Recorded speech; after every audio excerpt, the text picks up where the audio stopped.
Расымен де барлық мақтау Аллах Тағалаға тән. Жалғыз оны ғана мақтаймыз, және бір өзінен ғана жәрдем тілейміз. Жан дүниелеріміздің жамандықтарынан, істеп қойған істеріміздің кесірінен оған сыйынамыз. Ол кімді тура жолға салса, оны адастырушы жоқ, ал кімді адастырса, оны тура жолға салушы жоқ. Аллах Тағаладан басқа тәңір жоқтығына, серік жоқ жалғыз екендігіне куәлік береміз. Және де Мұхаммед оның құлы әрі елшісі екендігіне куәлік береміз. Сондай-ақ ардақты пайғамбарымызға Аллах Тағаланың салауатын, сәлемін, рахымын, берекелерін тілейміз. Және де оның әулетіне, сахабаларына, және де солардың жолымен, ихсанмен ергендерге. Ассаламу алейкум ва рахматуллахи ва баракату.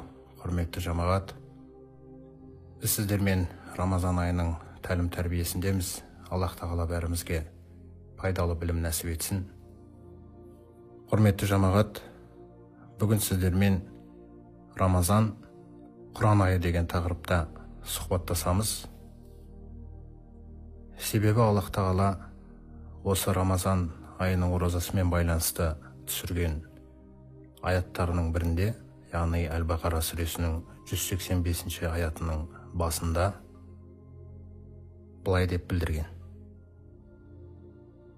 Аузу биллахи минаш шайтанир раджим.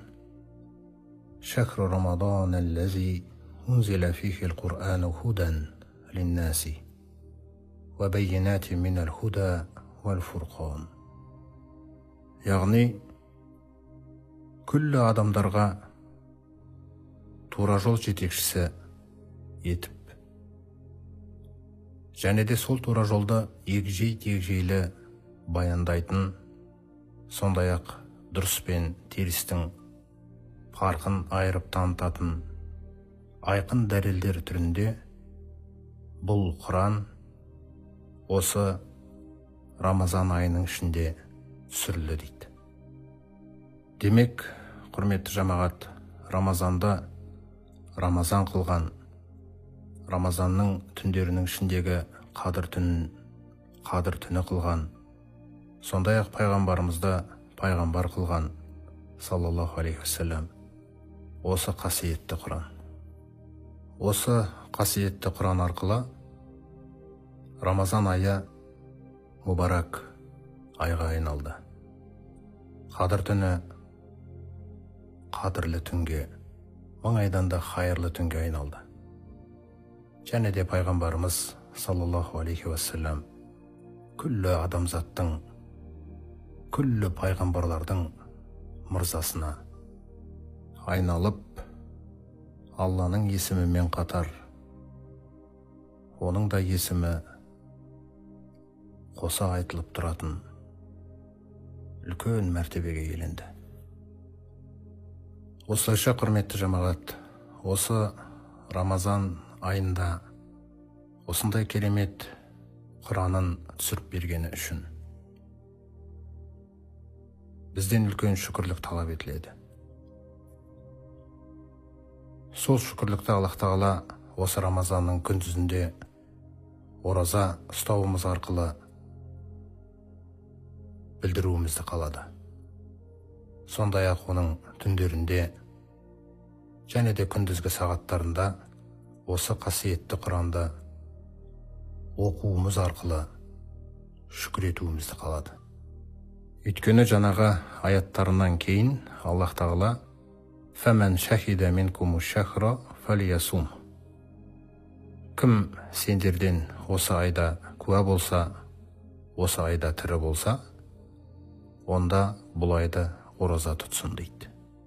Міне, Аллах Тағала шүкірлікті осы Рамазан айының оразасын ұстауымыз арқылы атқаруымызды қалады. Осы 185 аятының соңында Аллах Тағала бізге «Валитукаббируллаха аля ма хадакум» дейді.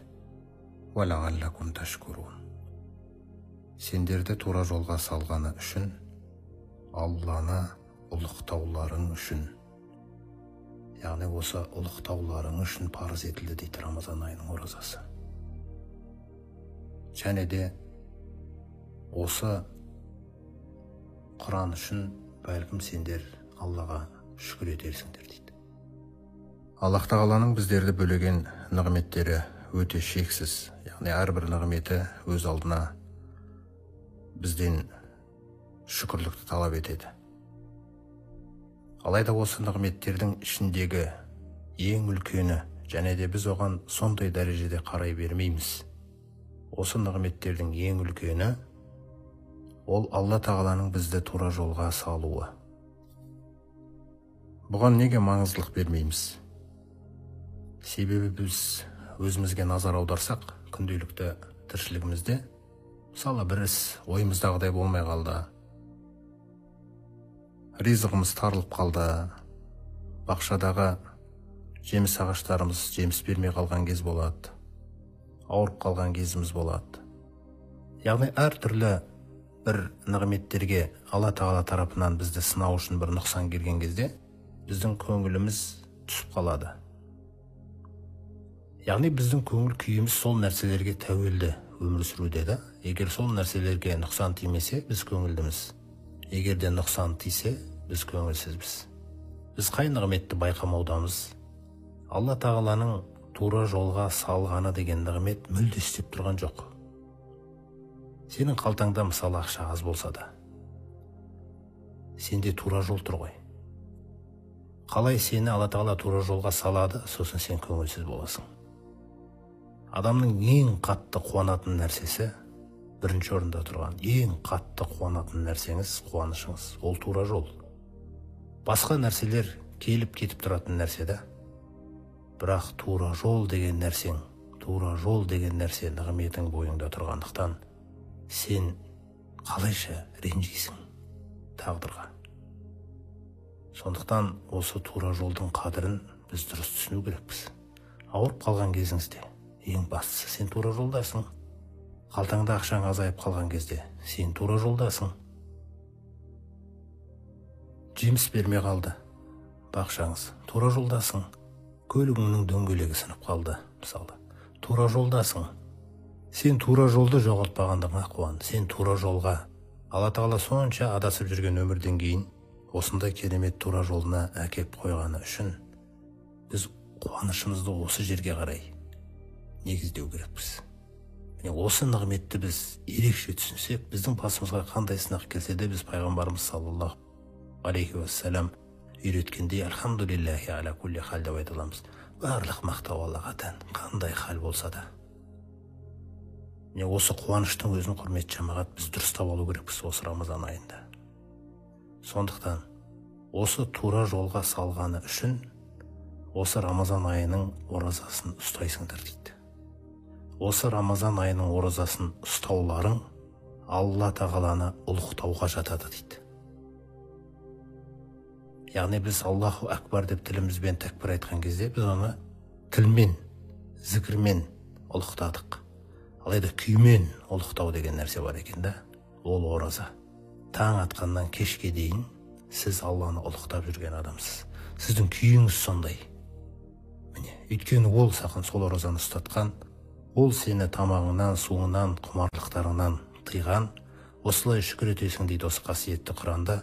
Осы Рамазан айында сендерге түсіргенім үшін, осы Рамазан айының ішінде шүкір етесіңдер деп, Аллах тағала бізге амалымызда осылай белгілеп берген екен. Осы тура жолға деген шүкірлік, құрметті жамағат, кез келген Алла тағала бізге бір нығметті берсе, мысалы бізге бір Алла тағала мал берсе, онда біз шүкір ететін кезімізде, сол мал үшін шүкір ететін кезімізде, шүкірлікті сол мал арқылы жасаймыз. Яғни соны жұмсаймыз, сыйлық береміз, біреудің қарызына көмектесеміз мүмкін. Алла тағала сізге білім берсе, онда сол білімді үйретуіңіз арқылы шүкір етесіз. Алла тағала сізге күш қуат берсе, сол күш қуатыңызда адамдарға көмектесу үшін сол арқылы шүкір етесіз. Яғни қайсысы бір нығмет, шүкірлік сол нығметтің өзі арқылы жасалады. Аллах тағала бізді тура жолға салды. Тура жолға деген шүкірлігіміз тура жолмен жүру арқылы жасалады. Және осы Рамазан айының оразасы, ол осы тура жолдың бір үлгісі.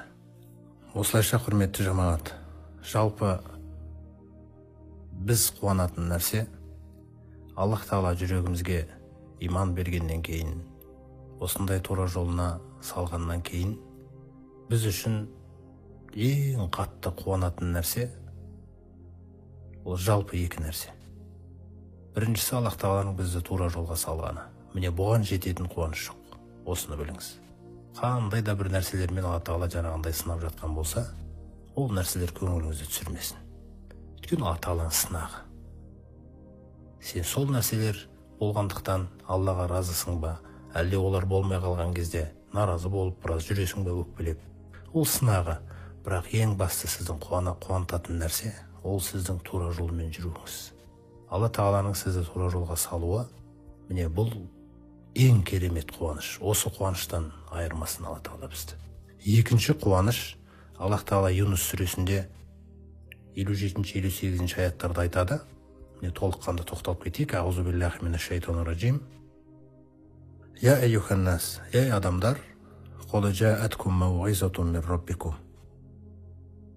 Расымен де сендерге Раббыларың тарапынан жан дүниелеріңізді уағыздайтын үгіт насихат келді. Құранның бірінші қасиетін қараңыздар, бұл аяттағы сендердің жан дүниелеріңді уағыздайтын үгіт насихат екен. Екінші, уашифаун лима фис судур. Сондай-ақ көкіректегі нәрселерге шипа келді дейді. Қараңыздар, Құранды шипа дейді. Көкіректегі нәрселерді емдейтін шипа. Біреуміздің көкірегімізде күмәндар бар еді. Осы Құранды оқуымыз арқылы күмәндар жойылды. Біреуміздің жүрегімізде уайымдар бар еді. Осы Құранды оқыған кезімізде уайымдар сейіледі. Біреуміздің жүрегімізде, көкірегімізде мұң бар еді.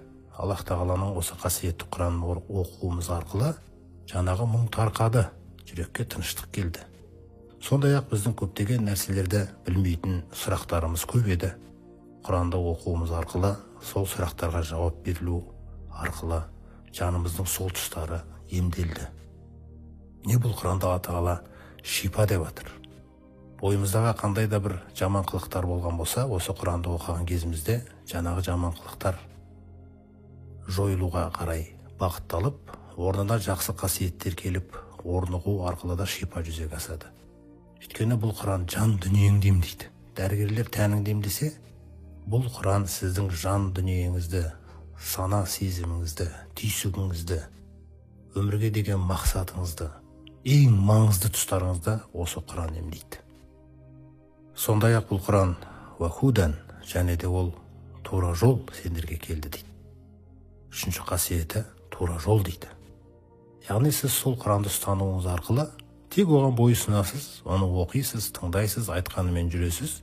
Ол сізді тура басқарып, осы дүниеде де өміріңді Алла Тағала разы болатын жолда жетекшілік қылады, сондай-ақ ақыретте де Алланың разылығына бөлеп, ертеңгі жәннатыңызға қарай бастап баратын тура жол. Рахма, сондай-ақ ол рахым дейді. Иман келтіргендер үшін. Сондықтан Алла Тағала біздің жүрегімізге иман бергеннен кейін, осы иманға осы Құранның аяттары қонған сайын сіз оқисыз, аят қонады, тағы оқисыз, тағы бір аят қонады. Сол арқылы жан дүниеміз уағыздалады, керемет үгіт насихатқа еленеді. Жан дүниеміздегі неше түрлі қылықтар шипа тауып емделеді. Енді мына нәрсеге назар аударайық. Осы Рамазан айында Құран айы болғандықтан түсініп алатын нәрсеміз Құранмен байланысты. Бұл Құран біз жақсы болғандықтан түскен емес. Біздің біреуіміз немесе бәріміз жабылып, Алла Тағаладан жылап отырып, сұрағандықтан түскен кітап емес. Алайда бұл қараңғылықтардан жарыққа шығуға жол таппай қалған. Енді Алла Тағала өзінің рахымын түсірмесе, әрі қарай енді адасудан басқа түк қалмаған адамзатқа зор кеңшілігімен, рахымымен түсірген кітабы. Аллах Тағала Шура сүресінде пайғамбарымызға айтқандай: Аузу биллахи минаш шайтанир раджим. Ва казалика аухайна илайка рухан мин амрина. Осылайша, ей пайғамбар, біз саған өз әмірімізден осы рухты, яғни Құранды уахи еттік дейді. Бойымыздағы рух тек қана тәнімізді тірілтіп, Аллаға қарай жол бастай алмай тұр. Сонда Құран ғана жанымызды тірілтетін рух деп айтып отырды Аллах Тағала. Ма кунта тадри мал китабу вал иман. Сен кітаптың не екенін, иманның не екенін білмеген едің дейді. Қараңыздар, қалай түскен бұл Құран? 57-ші аятында айтып жатыр. Юнус сүресінің «Кул би фадлиллахи ва би рахматихи». Айт, ей пайғамбар, адамдарға айт, бұл Құран Алла Тағаланың кеңшілігі себепті ғана түскен, Алла Тағаланың рахымы себепті ғана түскен дейді. Фабизалика фалияфраху. Міне, қуанғысы келетін адамдар болса, осы Құранмен қуансын дейді. Осы Құранның Алланың рахымымен, кеңшілігімен түскені үшін қуансын дейді. Жылап тұрып қуансын дейді. Егер бұл Құран түспегенде не болар еді деп жағдайымыз. Хуа хойру мимма яжмаун. Ол адамдардың осы дүниедегі күллі жиған нәрселерінен, дүнияуи ғылымдар, яғни осы дүниеде адам қандай нәрсеге қол жеткізген болса, білімі қандай нәрсеге жеткен болса да, сол күллі жиған нәрселерінен хайырлы, артық дейді бұл кітап. Олай болса, құрметті жамағат, біз екі маңызды қуаныштың арасында өмір сүру керекпіз. Бірінші қуаныш Алла Тағаланың бізді тура жолға салғаны. Міне осы нәрсе, бұл нәрсе есімізге түскен кезде, кезінде адасып жүріп, Алла Тағала бізді тура жолға салғаны есімізге түскен сайын, біз өте ерекше дәрежеде қуану керекпіз. Өте ерекше дәрежеде қуану керекпіз. Міне сол қуаныш біздің бойымызды билесе, біздің мал мүлкімізге, тәнімізге қандай да бір Алла Тағала тарапынан нұқсан бір сынақтар кеп қалған кезде, ол нәрселер бізді мұңайта алмайды. Өйткені бізде негізгі қуаныш тура жол деген нәрсе бар. Екінші қуанышымыз ол осы қасиетті Құранды түсіргені. Ол Құранға деген қуанышымыз біздің өте қатты болу керек. Иманымыз осы қуаныштан рақат табу керек та. Міне осы екі қуаныштың арасында егерде біз өмір сүрсек, мына дүниенің күллі сынақтары біз үшін бір маса шаққандай, немесе бір тікен кіргендей ғана болатын шығар. Ал егерде бұл екі қуаныш бізді билемесе, онда бұл дүниеде бізді кез келген ұсақ нәрсеге дейін көңілімізді түсіретін әлсіз адам боламыз. Маса шақса да соған ренжіп, масаны әңгіме қылып отырамыз бір 10 минут, мысалы. Біреудің жаңағы сөзін көтере алмайтын, шай үстінде соны әңгіме қылатын, сондай бір жүректе иман бар, қазір 5 уақыт намаз оқимыз, алайда халіміз сондай болады да. Қашан біз сондай ренжи беретін, көңіліміз түсе беретін, қапа бола беретін халден айғамыз, қашан осы екі қуаныштың арасында өмір сүруді бастасақ. Ал енді құрметті жамағат, жалпы осы айда Құранға деген құлшынысымыз артуы үшін, Құранмен байланысымыз нығаю үшін пайғамбарымыздың біздерге сыйлаған бірнеше хадистеріне тоқталамыз. Олардың барлығы осы Құранның қадірімен байланысты. Сол хадистер арқылы Аллах Тағала бәрімізге нұр сыйласын. Абдулла ибн Амрудан жеткен хадисінде Аллах елшісі былай деп айтқан екен: Ас-сияму вал Құрану яшфағани лил ғабди яумил қияма. Ораза мен Құран қиямет күні құлға шапағат етеді. Яқулу сияму, сол күні ораза былай деп айтады: Әй Рабб, Раббым, манағтуху тоғама ва шахавати бин нахари, фашафиғни фихи. Мен оны күндіз тағамынан және де құмарлықтарынан тыйған едім, өгеген едім. Сол үшін оған болысуыма, шапағат қылуыма рұқсат етші. Ва яқулул Құран, сондай-ақ Құранда айтады: Манағтуху наума биллейли. Мен оны түнде ұйқысынан тыйған едім. Фашафиғни фихи. Оған болысуыма, шапағат етуіме рұқсат етші. Пайғамбарымыз саллаллаху алейхи ва саллям фаюшаффағани дейді. Сөйтіп екеуіне де шапағат етуіне рұқсат етіледі, және де шапағаттары қабыл етіледі деп. Сондықтан осы айда ораза мен Құран осы екеуінің арасында тығыз байланыс тұр. Күндізіміз ораза болса, ораза біз үшін қияметте шапағат қылады екен. Сондай-ақ түннің бәзбір бөлігін Құранға арнаған болсақ, онда Құранда біз үшін шапағат қылады екен. Аллах Тағала осы нәрселерді нәсіп етсін біздерге. Абдулла ибн Масуд радиаллаху анхудың айтуы бойынша, Аллах Тағаланың елшісі былай деген: "Мән қараа харфан мин китабиллахи фалаху бихи хасана." Кімде-кім Аллах Тағаланың кітабынан бір әріпті оқыса, оған сол үшін бір жақсы амал жазылады. Уал хасанату би ашри амсалиха. Сондай-ақ қағида бойынша Алланың рахымымен бір жақсы іске 10 есе жазылады дейді. Ла ақулу алиф лам мим харфун. Мен сендерге алиф лам мим бір әріп деп айтпаймын. Валакин алифун харфун. Алайда алиф өз алдына бір әріп, валамун харфун, лам өз алдына бір әріп, ва мимун харфун, және де мим өз алдына бір әріп.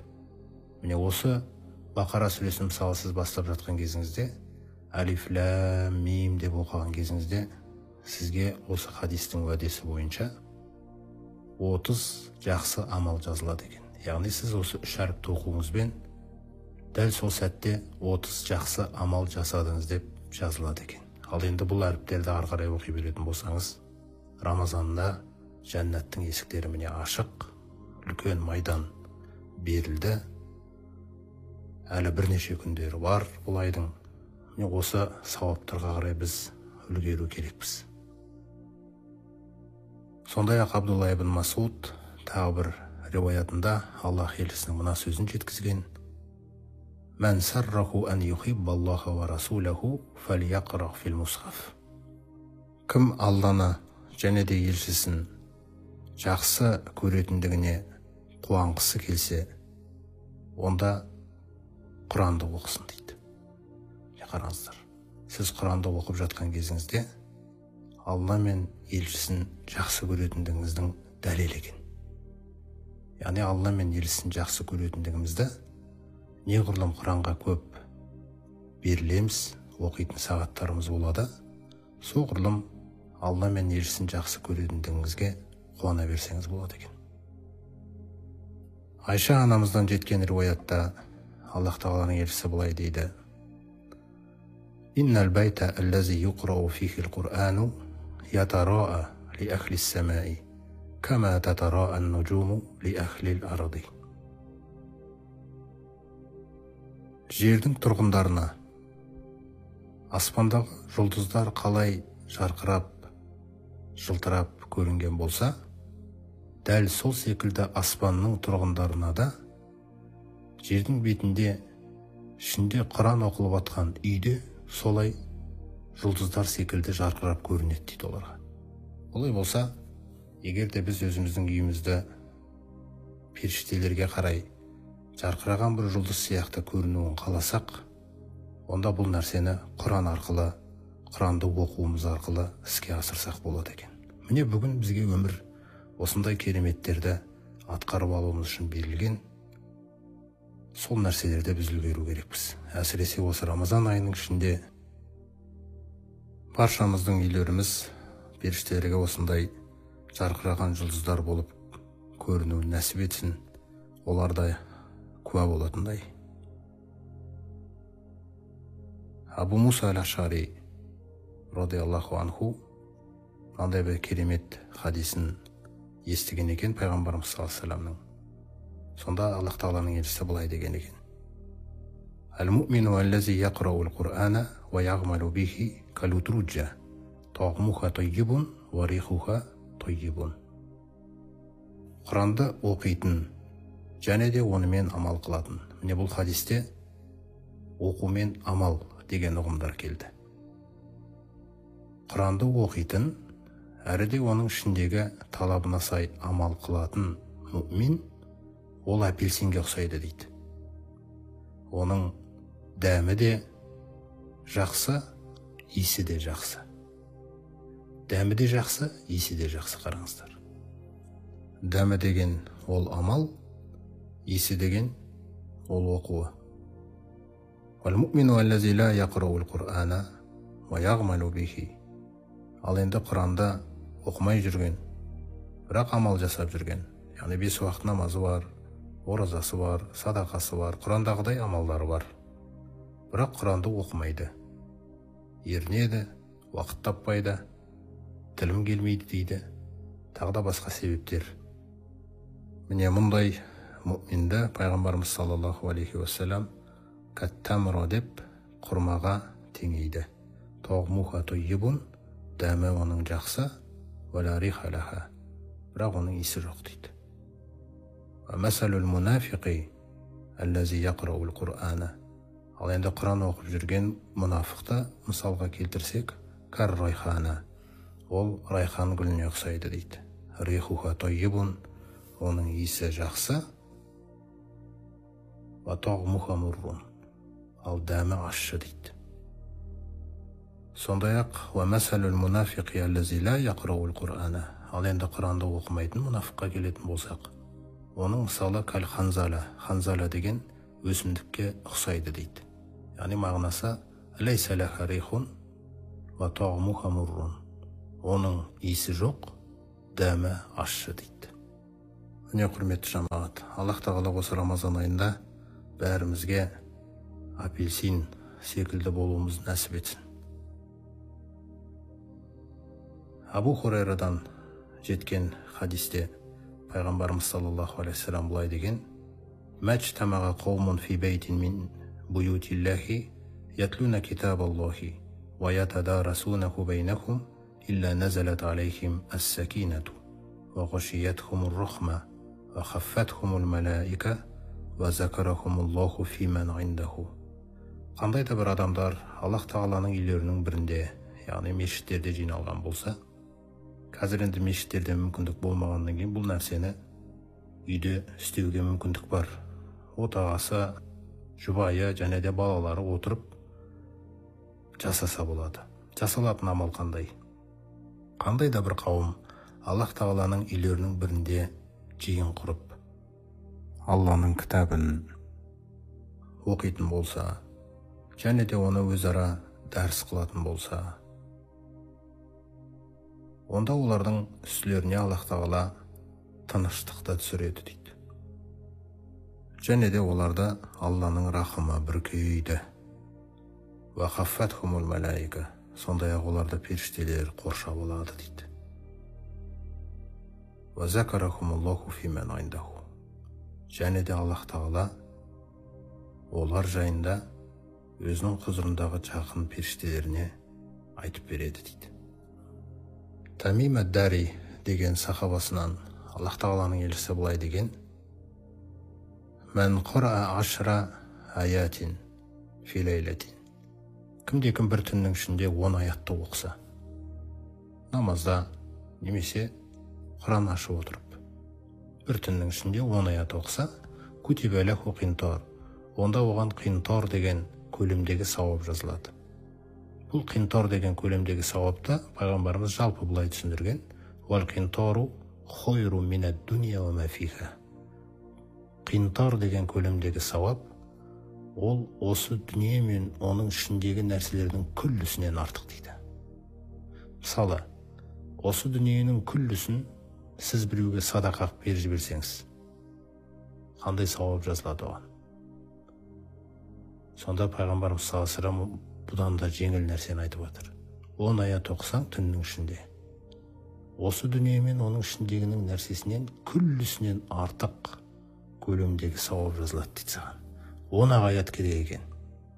Бір түннің ішінде 10 аят оқылса, болды, осы нәрсе жүзеге асады екен. Сөйтіп, файза кана яумул қияма, сөйтіп қиямет күні болған кезде, яқулу раббука азза ва джалла, осы әр түні 10 аят оқып жүріп Алла тағаламен жолықсаң, Раббың саған былай деп айтады дейді: иқра, оқы, варқа, және де самға деп айтады екен. Ликулли аятин даража. Оқы және самға әрбір аятың үшін дәреже беріледі. Сөйтіп көтеріле бересің. Хатта янтахия иля ахири аятин маху. Сөйтіп оның жадында жатталған ең соңғы аятқа тоқтағанға дейін көтеріле береді екен. Сөйтіп ең соңғы аятының қасына келген кезде яқулу роббука азза ва жалла, өте үстем және ұлы Раббың былай деп айтады дейді. Жаңағы құлға иқбид, қалықта осы жерде деп, тоқта, қалықтап тұрады бір орында. Фаяқулул ғабду я Рабб анта ағламу, Раббым сен жақсырақ білушісің деп. Сонда Аллах Тағала оған айтады: бихазихил хулда, міне осы дәрежеңде мәңгі жасайсың, ва бихазихин наима, және осы дәрежеңде мәңгі бақыт, жәннаттың бақытында боласың деп айтады екен. Абу Умама әл-Бахили радиаллаху анху деген сахабадан риуаят етілген хадис бойынша Аллах Тағаланың елшісі былай деген екен: иқраул Құр'ана, Құранды оқыңдар, ва тағалламул Құр'ана, Құранды үйреніңдер. Яғни Құранды оқып үйреніңдер, сосын Құранды оқумен болыңдар. Фаиннаху яти яумал қиямати шафиған ли асхабихи, өйткені ол өзін оқыған жолдастарына қиямет күні шапағатшы болып келеді. Және де бір ерекше маңыздылығы иқрау аз-захравайни, екі аппақты оқыңдар. Тағалламу захравайни, екі аппақты үйреніңдер. Ол екі аппақ не дейтін болсақ, Әл-Бақара ва сурат Әл-Ғимран, Бақара және Әл-Ғимран сүрелері дейді. Фаиннахума тәтияни яумал қиямати кәаннахума ғамаматани, ол екеуі қиямет күні екі аппақ бұлт секілді келеді дейді. Тухаджаниан асхабихима, өзінің жолдастары жайында, яғни оқыған, ұстанған адамдарының хақысында екеуі сол жерде болысып қорғаушы қызметін атқарады дейді. Иқрау сурат Әл-Бақара дейді. Пайғамбарымыз саллаллаху алейхи ва саллям, Бақара сүресін оқыңдар. Фаинна тағлимуха барака, оны үйреніңдер, оны үйретулерің де береке. Ва инна ахзаха барака, оны ұстану да береке. Яғни әрдайым соны өзіңізге бір дос қылып, осы сүрені жиі оқып жүріп, сол сүрені бір оқуыңызды әдетке айналдырып алған болсаңыз, ол береке әкеледі дейді. Ва таркуха хасра, оны тастап қойған болсаңыз, онда ол қасірет болады дейді. Және де бір керемет нәрсе, валя ястатиуха аль-батала, сиқыршылардың бұл сүреге шамасы жетпейді дейді. Міне пайғамбарымыз саллаллаху алейхи ва саллям бізге күллі құралдарымызды дайындап берген. Осы нәрселерді тек қана атқару деген нәрсе тұр ғой мойнымызда. Міне осы Рамазанның майданында осы нәрселермен біз шұғылдану керекпіз, құрметті жамағат. Тағы бір маңызды хадисі пайғамбарымыз саллаллаху алейхи ва саллямның: иннал Құр'ана ялқа сахибаху яумал қиямати хина яншақу анху қабруху карражули аш-шахиб. Қиямет күні Құранды жолдас тұтқан адам қабірінен тұрған кезінде ешқандай күмәнсіз Құран оған шаршаған, жүдеген адамның бейнесінде жолығады дейді. Фаяқулу лаху тағрифуни, сөйтіп оған бұлай деп айтады: сен мені танисың ба деп. Фаяқулу ма ағрифука, ол мен сені танымаймын деп айтады дейді. Фаяқулу лаху, сонда Құран оған айтады: ана сахибукал Құр'ан, мен сенің досың Құранмын ғой деп. Аллази азмаатука фи нахарика ва асхарту лейлака, мен сенің жолдасың Құранмын, сені күндізгі уақытыңда шөлдеткен едім ғой дейді. Түніңде ұйықтатпаған едім ғой. Ва инна кулла тажирин мин вараи тижаратихи, расымен де бүгін күллі саудагер өзінің саудасының артына ереді дейді. Яғни күллі саудагер деген сөз әртүрлі салиқалы амалдардың иесі. Ва иннакал яума, расымен де сен бүгін мин вараи кулли тижара, сен күллі саудалардың соңынан ересің дейді бүгін. Сөйтіп ол Аллах тағаланың құзырына келген кезде фаюътал мулька бияминихи, өзінің жәннатының патшалығы билігі оның оң қолына ұстатылады. Вәл хулда бишималихи, мәңгілік сол қолына ұстатылады. Юдағу аля раъсихи таджул вақур, сондай-ақ оның басына құрмет тәжі кигізіледі дейді. Осылай жағдай болып жатқан кезде ата-анасы шақырылып әкелінеді де ваюкса валидаху хуллатайни, ата-анасына асты үстіне екі киімнен кигізіледі дейді. Көйлек, екі киім. Ла тақуму лахума дуния, мына дүниенің күллі құны оның бағасын бере алмайды дейді. Жетпейді. Ол Адам алейхиссаламнан бастап қиямет күніне дейін осы дүниенің күллі байлығы жаңағы екі көйлектің құнына ешқашан жете алмайды дейді. Сол кезде ата-анасы кішірейіп фаяқулани бима кусина хазихи, мынаны не үшін, не себепті кидік екен, не себепті кигізілдік? Фаюқалу лахума, сонда екеуіне айтылады би ахзи валадикумал Құран, екеуінің ана балаларың Құранды ұстанғаны үшін дейді. Не қараңыздар. Қазір мысалы осы айдың өзінің ішінде Құранға немқұрайды қараған өміріміз кәдімгідей көрініп жатыр. Өйткені біз мешіттерге барып қарайдың артында намаз оқушы едік, сондықтан білінбейтін ол. Қазір енді отбасында осы нәрселер білініп қалып жатыр. Не сондықтан болашақта өзіміз де Құранға көп жақындап, балаларымызды да осы Құранға қарай үйретуге мақсат қою керекпіз. Не сөйтіп жаңағы кісіге сүмма юқалу лаху, оған былай деп айтылады: иқра, оқы, васғат фи даражил жәннати ва ғурафиха, оқы да көтеріл жәннаттың биік дәрежесіне және де оның сарайларына.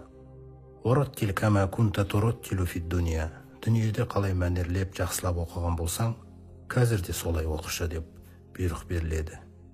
Сөйтіп ол оқып көтеріліп кетіп бара жатқан кезінде фа инна манзилатака инда ахири аятин маака, сенің дәрежең жадыңдағы ең соңғы аятыңның қасында болады деп. Міне бүгінгі сұхбатымызда пайғамбарымыздың бір әдемі дұғасымен саллаллаху алейхи уассалам аяқтасақ, сосын сол дұғаны әрдайым, әсіресе осы Рамазан айының ішінде 5 уақыт намаздың кезінде айтып жүрген болсақ, кейін енді өздеріңіздің жағдайларыңыз біледі. Аллахума инни абдука, Аллахым, расымен де мен сенің құлыңмын. Ибну абдика, маған әке қылған құлыңның ұлымын. Ибну әмәтика, маған ана қылған құлыңның ұлымын. Насияти биядик, менің пешенем сенің қолыңда. Мадин фия хукмук, сенің төрелігің маған қатысты жалғасуда. Адлун фия қадаук, маған қатысты шешімің әділ.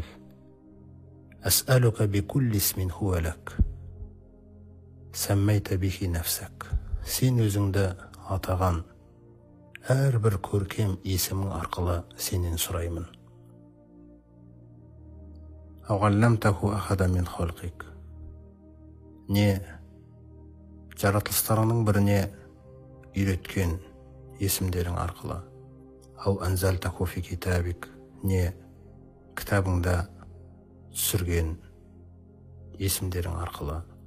Ау истасарта бихи фи илмил ғойби индак, не өзіңнің құзырыңда ғайып іліміңде жасырып қойған есімдерің арқылы сұраймын. Әнтәжғалал Құр'ана рабиға қолби, қасиетті Құранды менің жүрегімнің көктемі қылшы. Ва нуру содри, көкірегімнің нұры қылшы. Ва жалаа хузни, қайғымды сейілтуші қылшы, уазахаба хамми, уайымымды кетіруші қылшы. Міне бұл дұға оқылатын болса, пайғамбарымыз саллаллаху алейхи вассаламның айтуы бойынша, Аллах тағала сол адамның жүрегінде қандай да бір уайым болса, қайғы болса, сол қайғына уайымын кетіреді, және де оның орнын қуанышпен айырбастап береді деген. Міне осы дұғаны тілей отырып, Рамазан айы үшін оразамызды жақсы ұстауымыз арқылы шүкір етейік.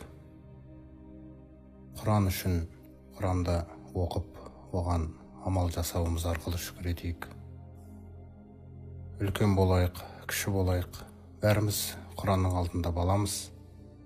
Сондықтан тілім келмейді деген нәрселерді де айтудан, Алла тағаладан ұялайық. Егерде сізге математиканы, физиканы, геометрияны оқы десе, сіз қартайған шағыңызда бәлкім бұны енді қайтып оқимын десеңіз, бұл қабылданады.